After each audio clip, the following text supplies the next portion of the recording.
জোলাইবাড়িতে শুরু হলো সহায়ক মূল্যে বড় ধান ক্রয়। উদ্বোধনে উপস্থিত মহকুমার শাসক। দক্ষিণ ত্রিপুরার শান্তির বাজার মহকুমা এলাকার জোলাইবাড়িতে অবশেষে শুরু হলো বড় মরশুমে উৎপাদিত ধান সহায়ক মূল্যে ক্রয়ের কাজ। মঙ্গলবার থেকে জোলাইবাড়ি মোটর স্ট্যান্ডে এই ধান হাটের সূচনা হয়।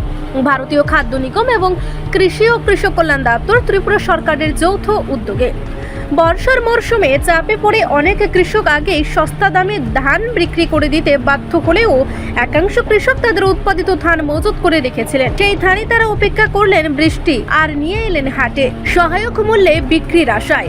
আজকের অনুষ্ঠানে উপস্থিত ছিলেন শান্তিরবাজার মহকুমার শাসক মনোজ কুমার সাহা। ধান হাটের উদ্বোধনের আগে কৃষকদের নিয়ে একটি আলোচনা সভারও আয়োজন করা হয়। সভায় বক্তব্য রাখেন Jolaibari block chairman Tapas Datta, vice chairman Keshab Chowdhury সহ একাধিক বিশিষ্ট ব্যক্তি। আজকে আমাদের শান্তিরবাজার মহকুমা ভিত্তিক পেটি প্রকিউরমেন্টের শুভ সূচনা হয় জোলাইবাড়িতে। এখানে আমাদের প্রথমে টার্গেট ছিল 750 এমপি, কিন্তু এখন আমাদের এসএ সাহেব জানিয়েছেন যে ওটা থেকে অনেক বেশি প্রকিউরমেন্ট হবে। আশা করছি আমাদের মোর দেন 1000 এমপি প্রকিউরমেন্ট হবে। যারা কৃষক রয়েছেন সবাইকে আমাদের তরফ থেকে আন্তরিক অভিনন্দন। আপনারা এসেছেন, আপনারা এসে এখানে আপনাদের ফসল সরকার যে ন্যায্য মূল্য ধার্য করে দিয়েছে ওর মাধ্যমেই এই পেটি প্রকিউরমেন্ট হবে।